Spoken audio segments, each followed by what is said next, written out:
Mail order bride arrives blind and rejected, until the lonely rancher said, "You're coming with me." The dusty town of Clearwater, 1889. The train whistled long and low as it rolled into Clearwater, a small western town where gossip traveled faster than dust on the wind. The afternoon sun burned against the metal roof of the station, and townsfolk gathered with curious smiles and restless hands. They'd been waiting for weeks, waiting to see the mail-order bride Sheriff Tom Lanton had sent for. They expected a beauty, someone lively and capable, the kind of woman a man of standing deserved. But when the door of the passenger car opened and a young woman stepped out, the chatter stilled like the wind before a storm. Her bonnet tilted slightly forward, casting a soft shadow across her face. In her gloved hands she held a folded white cane. Her eyes, pale and unfocused, stared toward nothing. "She's blind," someone whispered. The words rippled through the crowd. A woman gasped, a child pointed, and an old man removed his hat, pity etched deep in his wrinkles. Evelyn Mayfield heard every sound, the shift of boots on wood, the quick intake of breath, the low murmur of disapproval. Still, she forced a small smile and turned her head toward the voices. "I'm looking for Sheriff Lanton," she said softly. "He's expecting me." For a moment no one answered. Then the sheriff himself stepped forward, a tall man in a pressed coat and polished boots, his badge gleaming against the sun. Evelyn's smile widened faintly when she heard his approach. "Sheriff Lanton?" she asked, her voice tremulous but hopeful. "It's Evelyn. Evelyn Mayfield. I came on the noon train just as you asked." The sheriff hesitated. His eyes swept over her, the sightless gaze, the careful way she stood, her trunk set neatly beside her feet. Disbelief hardened into disappointment. "There's been some mistake," he said, his voice tight. Evelyn's fingers tightened around the handle of her cane. "A mistake. You didn't mention this," he muttered, glancing toward her eyes. "I didn't think I had to," she whispered. "You wrote that you wanted a kind, God-fearing woman who'd stand beside you. I can do that." But the sheriff shook his head, already stepping back. "I need a wife who can see, who can help me with the work. You can't even look a man in the eye." Each word landed heavier than the last. Evelyn swallowed hard, her heart twisting as the whispering around her grew louder. She could feel the heat rising to her cheeks, the sting of humiliation settling deep in her chest. "Please," she managed, her voice trembling. "I left everything to be here. My family, my home. I've nowhere else to go." He turned away. "Then you'd best figure something out." And just like that he walked off, his spurs clinking against the wooden platform. Evelyn stood frozen. The sounds of the town blurred into a low hum, the rustle of skirts, the squeak of wagon wheels, the murmured pity of strangers. She knelt beside her trunk, fingers trembling as she tried to steady herself. Her throat ached with unshed tears. She whispered to no one, "Please God, don't let them see me cry." Then a shadow fell across her. A quiet voice broke through the noise. "You're safe now, miss?" Evelyn stilled. The voice was deep, low and steady, like the sound of the earth itself. "I'm sorry," she said quickly, lifting her head. "Who's there?" "Daniel Cross," the man said. His voice carried a calm kindness that made her chest tighten with unfamiliar relief. "I got a ranch out past the river." Her fingers brushed her cane. "You shouldn't trouble yourself, Mr. Cross. I'll be fine." He gave a short, rough chuckle. "You're standin' in the dirt with no place to go and no one to take you in. That's not fine." Evelyn hesitated. "Why are you helping me?" "Because somebody should," he answered simply. She turned her face slightly toward him. "You don't even know me." "I don't need to," he said, picking up her trunk with one strong hand. "Sometimes that's how good things start." The words caught in her chest. She wanted to protest, to tell him she couldn't accept charity, but her voice faltered when she heard the gentle firmness in his tone. "Come on," he said softly. "You're coming with me." For a heartbeat she didn't move. The crowd had gone silent, watching as the scarred rancher helped the blind woman no one else would claim. Then, quietly, she lifted her hand toward where his voice had come from. He reached out, steady and sure, and their palms met in the still air. His skin was warm, rough, calloused, the hand of a man who worked hard and spoke little. "Thank you," she whispered. He only nodded, though she couldn't see it. "My wagon's just down the way. We'll be home before sundown." As he helped her climb into the seat, the townsfolk turned away, some shaking their heads, others whispering prayers. But neither Daniel nor Evelyn looked back. The horse snorted, the wagon wheels groaned, and together they rolled away from the station, away from the humiliation, away from the pity. The sun dipped low over the plains, painting the land in gold. Evelyn sat quietly beside him, her bonnet trembling in the breeze. She didn't know where this man was taking her, or what kind of life waited ahead, but for the first time since the train left St. Louis, she felt something close to peace. The rhythmic creak of the wagon, the steady sound of his breathing, the quiet weight of his presence, it all settled her. In her heart, she whispered a silent prayer. Maybe this is where I was meant to arrive all along. The sun was sinking when Daniel's wagon crested the last hill. Below them stretched the wide, open land that he called home, acres of pale grass swaying in the wind, fenced pastures, and a weathered house standing alone against the horizon. Evelyn could smell the earth before she heard the windmill turning. The air here was different, clean, dry, touched with sage and distant rain. "Is this it?" she asked softly. Daniel nodded, forgetting for a moment that she couldn't see it. "This is it," he said quietly. "Cross Ranch." He jumped down and came around to help her.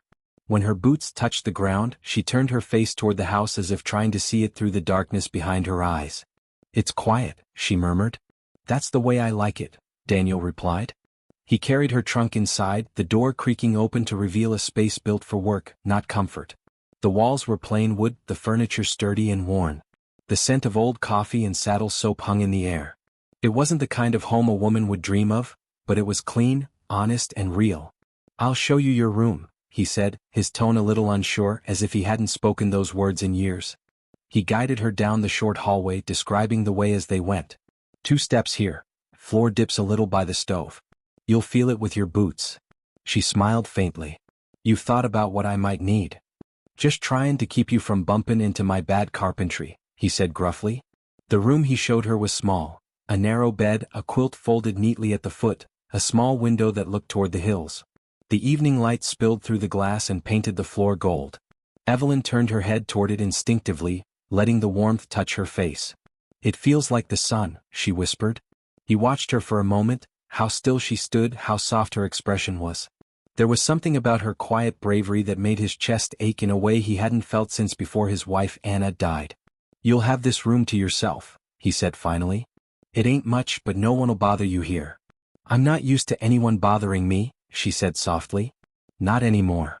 Her words lingered in the air like a faint echo, and Daniel cleared his throat before turning toward the kitchen. "Hungry?" he asked. "I am," she admitted.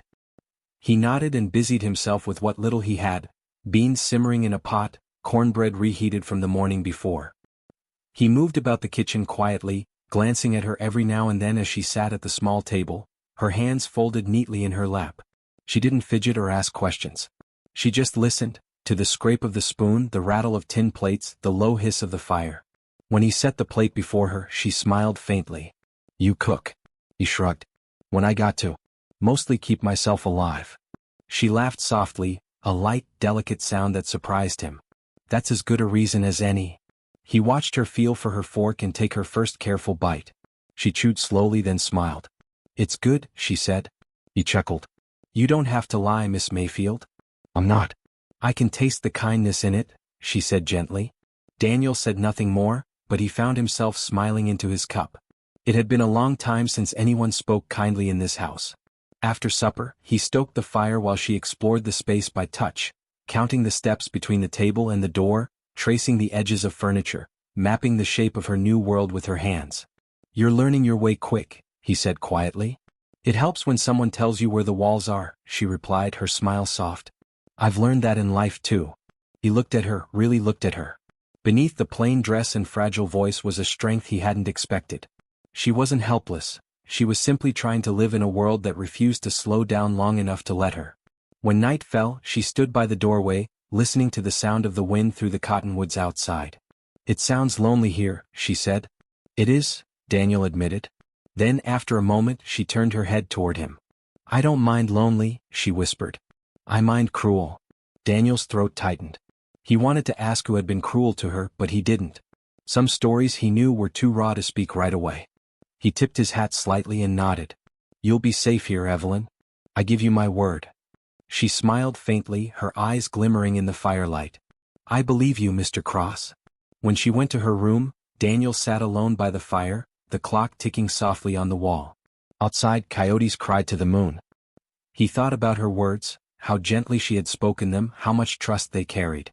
In all his years of silence, no one had ever walked into his life with such quiet faith. And for the first time in many seasons, Daniel Cross felt that maybe the house wasn't quite so empty anymore. The days passed slowly on the Cross Ranch. Morning came with the call of roosters and the rustle of wind through the grasslands. Daniel rose before dawn, the sound of his boots echoing across the wooden floors as he headed out to tend the horses. Evelyn heard that sound every morning, steady, certain, and strangely comforting. Each time it faded toward the barn, she smiled to herself. It was a sound she began to wait for, a rhythm that told her she wasn't alone. At first she stayed mostly indoors, learning the paths of the small house. She memorized the distance between the stove and the table, how many steps led to the door, and how far she needed to reach for her cup. Daniel had quietly placed rails along the porch and a rope line that led to the barn, though he never mentioned it. She discovered it one morning when her fingers brushed against the rough twine stretched between the posts. When she realized what he'd done, she felt her throat tighten. Few people had ever thought ahead for her. That morning, she followed the rope all the way to the barn, guided by the gentle creak of its door in the wind. "Mr. Cross?" she called softly. The sound of hooves shuffled inside. Then his voice came low and calm. "You're up early." "I didn't want to stay cooped up," she said with a small laugh. "Thought I'd find out what makes your boots so busy." He chuckled, a quiet rumble that warmed the air. "Just chores. Nothing worth seeing." "Then I suppose I'll just listen." Daniel leaned against the stable post, watching as she reached her hands out, careful and graceful, feeling for the doorframe before stepping inside. Sunlight streamed through the slats, touching her hair like gold thread. "Mind your step," he said. "Old planks in here don't always behave." "I'll try not to test them," she replied. She found a bale of hay and sat, folding her hands neatly in her lap. "Tell me what it looks like," she said. "The barn?" "Yes." He hesitated. Describing things wasn't something Daniel did often. He was a man of action, not words. But when he looked at her, so still, so open, he found himself wanting to give her something beautiful to picture. "Well," he began slowly, sunlight spilling through the roof boards right now, making the dust float like tiny sparks. "Horses are quiet, just breathing steady. The fields outside are pale, but there's a shine on the river if you stand far enough east." Evelyn smiled softly. "You make it sound alive." "It is alive," he said. "Everything out here is." She tilted her head. "Including you?" That made him laugh, short, surprised but genuine. "Guess I'd forgotten that part." He handed her a small apple, its skin crisp and cool. She ran her fingers over it, then bit into it slowly. "I can taste the sun," she murmured. Daniel looked at her for a long moment, something unspoken flickering in his eyes. When he went back to his work, she listened to the rhythm of his movements, the brush against the hay, the gentle murmur he gave the horses, the thud of his boots against the ground. Somehow, every sound told her something about the man himself: quiet strength, patience, loneliness. That evening, as they shared supper, Evelyn asked softly, "Mr. Cross, do you always live this far from town?" He nodded. "Don't have much use for town. Too much noise. Too many folks that talk and don't listen." "I know what that feels like," she said quietly. He looked at her. "How's that?" "People see what they want to see. They think blindness means weakness.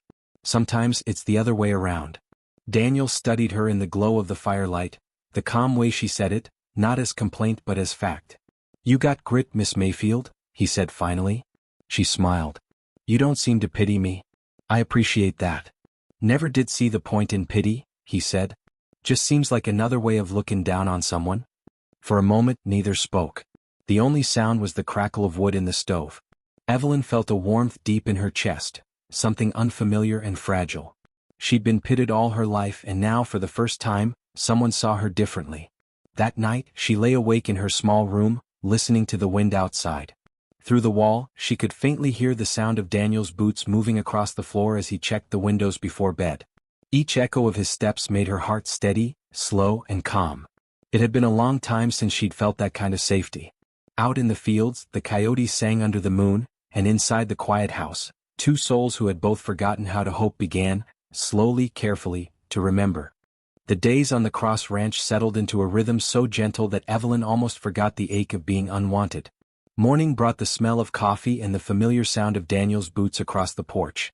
She learned his habits, the way he always cleared his throat before stepping inside, how he left a small tin cup of wildflowers by her window when he returned from the fields. He never said much about them, but she always knew they were from him.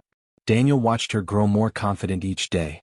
She moved through the house like someone who belonged, her fingers tracing door frames and furniture, her laughter echoing softly as she found her way without fear. There was a lightness about her now, something delicate but strong, like sunlight breaking through dust. Then came the night the storm rolled in.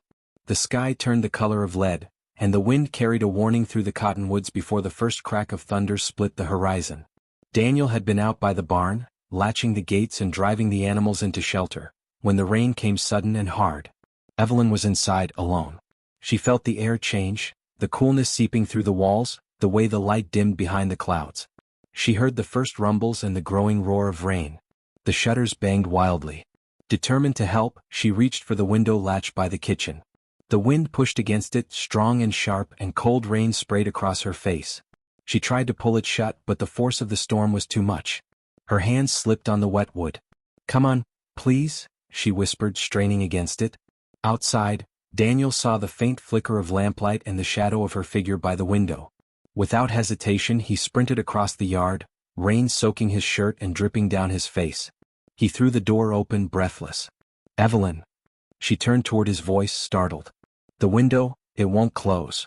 He crossed the room in 2 long strides and pushed the frame down with one strong pull. The sound of the rain dulled, replaced by the pounding of their hearts. Evelyn stood shivering, her hair clinging to her cheeks, her dress damp and clinging. "I'm sorry," she whispered. "I thought I could." Daniel cut her off gently. "You don't need to be sorry. You just got caught in the weather." He took the blanket from the chair by the fire and wrapped it around her shoulders. She stood still, trembling beneath his touch. The warmth of his hands lingered even after he let go. "I hate storms," she said quietly. "They sound like the world breaking." Daniel stared into the fire, his voice rough with memory. "I used to hate him too.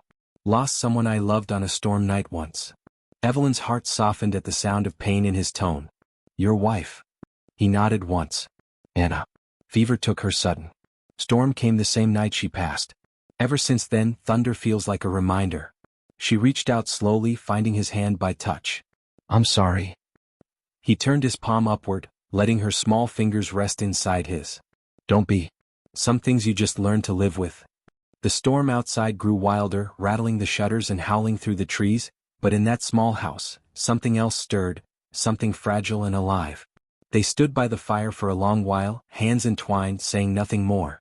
The silence between them wasn't empty, it was full, of understanding, of loss shared without needing words. When the thunder finally softened and the rain slowed to a whisper, Evelyn's voice broke through the quiet. "Daniel?" "Yeah. I think storms come to remind us what peace feels like when they pass." He smiled faintly, looking at her, her pale eyes turned toward the faint glow of the fire. "You might be right about that." He made her tea before she went to bed, sweetened with a little honey, and left the lantern burning in the hallway. She slept soundly that night, wrapped in warmth and the steady rhythm of rain. Daniel didn't sleep right away. He sat by the dying fire, staring at the window where she had stood, feeling something shift inside him, something he hadn't let himself feel in years. By morning the storm had passed, leaving the land washed clean. The air smelled of wet soil and promise. The bridge to town was flooded, cutting them off from the world for days. But Daniel didn't mind. Not one bit. Because for the first time in a long, lonely life, he wasn't waiting for something to end. He was waiting for something to begin. The storm left behind a silence so deep that even the air seemed to hold its breath. The ranch looked washed new, the grass bending heavy with raindrops, the creek swollen and silver, the sky soft and pale after its wild cry. Inside the house, the smell of biscuits and coffee filled the kitchen. Daniel stood by the stove, flipping the last of the batch with the careful patience of a man who wasn't used to anyone watching. But Evelyn sat at the table, her hands folded neatly in her lap, her face turned toward the warmth and sound of him moving. He glanced her way every few seconds, caught by something he didn't want to admit. The soft curve of her smile. The faint pink in her cheeks where the firelight touched her skin. "I can help," she said quietly. "You already helped enough last night," he replied, setting a plate before her. She reached out, feeling for the plate's edge, her fingertips brushing the wood. "You take care of me too much." Daniel smiled faintly. "I don't think there's such a thing." She paused at that, her fingers tracing the rim of her cup. I don't remember the last time someone said that. He sat across from her, breaking his biscuit in half. Then I guess it's about time someone did. They ate in companionable quiet. Outside, the ranch slowly woke to the new day, roosters crowing, the horses shifting in the barn, the sound of dripping eaves. When they finished, Evelyn stood, feeling for the counter. If I'm going to stay here, she said, I want to earn my keep. I may not see, but I can still work. Daniel hesitated. He admired her pride, her quiet strength, but the thought of her wandering the ranch alone tugged at something protective deep in him. What kind of work are you thinking of? I can mend, cook, clean, anything that doesn't need eyes, only care. He chuckled softly. You already do more than enough just by talking to me every morning. Her head tilted. That sounds like loneliness talking. Maybe it is. Evelyn smiled, a small knowing thing. Then I'll make sure it keeps talking. And she did. Over the next week, the house began to feel lived in again. Evelyn's presence was like spring after a long drought. She found her way through each room by touch and memory, learning where the boards creaked, where the sunlight fell in the afternoons. She kept the hearth warm and the table clean, humming softly as she worked. Daniel often found himself pausing in the doorway just to listen. Her voice was low and untrained, but it carried something sweet, a piece he hadn't known he'd been missing. One afternoon, while he was repairing a broken fence post, he noticed her standing by the porch, facing the fields. Her hair moved gently in the wind, and though her eyes were clouded, they seemed to hold a kind of light. He set down his tools and walked over. You all right? She nodded. I can hear the cattle. The sound rolls different after the rain. He leaned on the railing beside her. You can tell that just by listening? I've learned to listen close, she said. Sound paints pictures if you let it. He watched her for a long moment. What kind of picture does this place paint for you? Her lips curved into a faint smile. It sounds like home. That single word caught him off guard. Home. He hadn't heard it said about the ranch in years, not since Anna died. He turned away, blinking hard. Never thought I'd hear anyone say that again. She turned toward his voice, sensing his emotion even if she couldn't see it. Then maybe it's something you were meant to hear again. A breeze swept across the porch, carrying the faint scent of rain and wildflowers. Daniel reached up without thinking, brushing a loose strand of hair from her face. His fingertips grazed her cheek and she froze, then smiled softly, her breath catching. For the first time since she arrived, Daniel didn't step back. I should finish that fence, he said gruffly, though his voice had gone low. She nodded, still smiling. And I'll finish folding the linens, Mr. Hayes. He started to turn away, then paused. You can call me Daniel, you know. She tilted her head slightly as if testing the sound. Daniel. The way she said his name, slow, certain, made the world seem to still. Yeah, he murmured, looking out at the horizon. That'll do just fine. That evening, when the sun sank behind the ridge and the air cooled, Daniel found himself standing by the door, watching her sit by the fire. She was humming again, fingers moving over a piece of mending in her lap, the light flickering against her face. And in that quiet, Daniel realized something he hadn't dared to feel in years. He was no longer alone. The days stretched golden and calm across the valley. The worst of the rains were gone and spring began to hum through the land. Daniel and Evelyn had found a rhythm together, an unspoken understanding in every shared meal, every laugh, every small act of care. He would saddle his horse before dawn while she prepared a simple breakfast, her hands moving gracefully by memory. And when he returned at dusk, dusty and tired, she would be waiting by the porch with a lantern in hand, her face turned toward the sound of his horse. It wasn't love spoken aloud. It was something quieter, more sacred, woven through the way they lived side by side. But peace never stays untested on the frontier. One morning, as Daniel was unloading feed from the wagon, a second wagon rolled up the road, bearing the mark of the stage line. A man jumped down, holding a letter in his hand. Message from town, Mr. Hayes. Came through on the last mail coach. Daniel wiped his hands on his trousers and took it. His chest tightened when he saw the return name, Mr. Harrison, the matchmaker who had arranged Evelyn's mail-order contract. He opened it slowly. The words cut deep. The original groom, Mr. Turner, has changed his mind and wishes to claim the bride as was intended.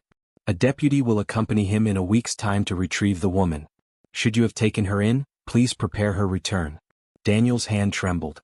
He read it twice, hoping he'd misunderstood. But no, there it was. Cold. Legal. Final. He folded the paper and stared out over the land. The sky was bright and endless, but everything in him felt suddenly small. Evelyn was inside, humming softly as she swept near the fireplace. She turned when she heard the door open. "Daniel? You're quiet." He forced a smile that didn't reach his eyes. "Just got word from town. Something I need to think on." Her brow furrowed. "Is it bad news?" He hesitated. "Might be." She tilted her head, sensing the weight in his voice. "You don't hide things well." He gave a half laugh. "Never could." She stepped closer, her hand brushing against his arm. "Then don't start now." The softness in her voice nearly broke him. He wanted to tell her everything, that a man who'd never cared for her was coming to take her away, that he'd fight it if he could, that the thought of her leaving made it hard to breathe. But he didn't. Not yet. Instead, he placed his hand gently over hers. "Whatever happens, Evelyn, you'll be all right. You hear me?" Her brow creased. "Why wouldn't I be?" He swallowed hard, unable to answer. That night, sleep didn't come easily for either of them. Daniel lay awake listening to the faint sound of her moving in her room, soft footsteps, the creak of the floorboard, the sigh of her bed as she lay down. When dawn came, he rode to town to speak with the sheriff. Sheriff Dole was an old friend, a fair man with steady eyes. When Daniel laid the letter on his desk, the lawman frowned. "Looks like the matchmaker's covering his own hide," the sheriff said. "Technically, if the original contract wasn't fulfilled, Turner's got a claim, but only if she agrees to go." Daniel's voice was low. "And if she don't? Then she stays. But you'll need to make that legal. Marry her or sign guardianship until she decides." The words hit him square in the chest. Marry her. He rode back through the hills, the idea burning in his mind like the sun. Not because he pitied her, but because the thought of losing her to that cruel fate filled him with something close to panic. When he got home, Evelyn was sitting on the porch, sewing with her face lifted toward the warm light. She turned her head when she heard him dismount. "You were gone longer than usual." "Had things to settle in town," he said quietly. She smiled softly. "You sound like a man carrying a secret." He walked up the steps and stood before her, his heart pounding like a drum. "Evelyn, a man's comin' next week. Says he means to take you back east.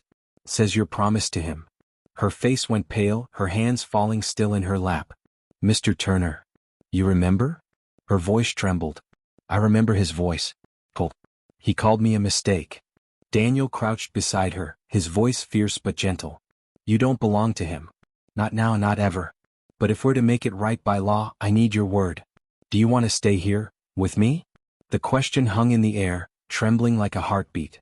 Evelyn turned her blind eyes toward the sound of his breath. She reached out slowly until her fingers found his face. Her thumb brushed his cheek. "Daniel," she whispered, "I may not see your face, but I know your heart. And it's the only home I've ever known." He closed his eyes, letting her words sink deep. Then he took her hand, steady and sure. "Then you ain't going anywhere. Not while I'm still breathin'. That evening they sat together on the porch, listening to the wind move through the grass. The future was uncertain, but one thing was clear. Daniel would fight for her no matter what came down that long, lonely road. And as the stars bloomed above them, Evelyn rested her head lightly against his shoulder. For the first time, Daniel let himself lean back and simply be. The morning Mr. Turner arrived, the air felt heavy, as though the land itself knew a reckoning was coming. The wind was still. Even the horses stood quiet in their stalls, sensing the weight of the day. Evelyn sat by the porch, her hands folded in her lap. She wore a soft blue dress Daniel had found tucked away in a chest. It had belonged to his late wife, but he'd offered it to Evelyn with gentle words and trembling hands. "It suits you," he'd said the night before, voice rough with emotion. "I'll wear it," she'd whispered, "if you promise not to let me be taken." His jaw had tightened. "I promise." Now, as the sound of wagon wheels crunched up the dirt road, Daniel stepped out of the barn, his hat pulled low, his stance firm. The sheriff's buggy came first, Sheriff Dole there to keep the peace. Behind him came a tall, sharp-faced man in a fine city coat. "Mr. Turner." He climbed down, glancing at the house with a sneer. "So this is where you've been hidin' my bride." Daniel's voice was steady, but his hand curled at his side. "She ain't yours. Not by law, not by decency." Turner laughed harshly. "The contract says otherwise. I paid good money to have her sent. If she ran off, she's mine to claim." Evelyn rose slowly, turning her face toward the voices. "You didn't want me," she said softly. "You told the preacher I was broken. You left me standing alone at the station." Turner scoffed. I had second thoughts, that's all. But you were promised, and a deal's a deal. Daniel stepped forward, his eyes dark with anger. Ain't no deal that gives you the right to own a person. Not here. Sheriff Dole cleared his throat. Mr. Turner, you can't force her. The law says she gets to choose where she stays. Turner smirked. A blind woman don't know what's good for her. I'm doing her a favor. Daniel moved faster than thought. His hand caught Turner's collar, yanking him forward. Say another word like that, and I'll forget the law long enough to make you regret it. The sheriff stepped between them. Enough, Daniel. Let the lady speak. Silence fell. Evelyn stood tall, her hands trembling but her voice clear. Mr. Turner, she said, when you looked at me you saw nothing but weakness. You turned away because you couldn't see what was left in me after I lost my sight. But Daniel, she turned her head toward the sound of his breath, Daniel saw me. The crowd that had gathered near the road, ranch hands, neighbors, passers-by, grew quiet. Even the sheriff's expression softened. Evelyn continued, her words steady now. You called me broken, but this man taught me I was whole. You left me in darkness, but he gave me a home filled with light. I won't go back to someone who can't see past what I've lost. Her hand reached outward and Daniel stepped close, taking it. His grip was sure, protective. I choose him, she said simply. For a long moment no one spoke. Then Sheriff Dole nodded once. That's the end of it. She's free to stay, and if she's to be Mrs. Hayes, well, that's her right too. Turner's face twisted with fury, but the sheriff's hand rested on his holster, and the man knew better than to argue. He spat in the dirt, climbed back into his wagon and turned the horses toward the road. As the wheels creaked away, Evelyn let out a long breath she hadn't realized she'd been holding. Daniel squeezed her hand. It's over, he murmured. She turned her face toward him, a smile trembling on her lips. No, Daniel. It's beginning. He looked down at her, the sun breaking through the clouds behind her, turning her hair to gold. He cupped her face, his thumb brushing her cheek. You sure about this, Evelyn Hayes? Her smile deepened. I've never been surer of anything I couldn't see. He laughed softly, the sound rough and full of wonder. Then he leaned down, kissing her with all the quiet tenderness he'd held back for so long. The world seemed to still, the wind, the birds, the rustle of the grass, all waiting to witness love made whole. When they pulled apart, Daniel's voice broke the silence. Let's go home. And together they walked back toward the porch, the blind bride who had been unwanted, and the lonely rancher who had found her not by sight, but by soul. Inside, the fire waited warm, the scent of fresh bread filling the air. And beyond the window, the land stretched wide and golden, carrying the promise of every dawn still to come.